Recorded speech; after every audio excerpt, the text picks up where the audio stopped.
আল্লাহ পাক আজকে আপনাকে হয়তো 1 কোটি টাকা দিয়েছেন, কালকে আল্লাহ না করুক 1000 টাকার জন্য মানুষের কাছে হাত পাততে বাধ্য করতে পারেন আল্লাহ পাক। এমনও কিন্তু দিন আসতে পারে, দিন সবার সবসময় সমান থাকে না। আজকে আপনার কাছে 1 কোটি টাকা আছে, কিছু মনে হচ্ছে না, কালকে কে জানে আল্লাহ না করুক যে 1000 টাকা কারোর কাছে চাইতে হচ্ছে, 1000 টাকার জন্য ঠেকে গেছেন, হতে পারে না?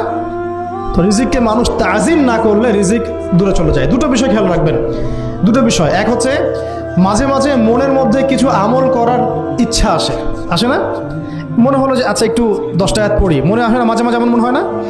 ওই সময় এই যে মনের মধ্যে যে এই ইরাদাটা জাগ্রত হওয়া, এটাকে আমরা বলি ওয়ারিদ।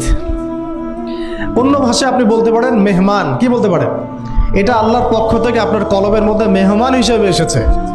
এখন আপনি যদি আমলটা করেন, সেই মেহমান বারবার আপনার কলবে আসবে।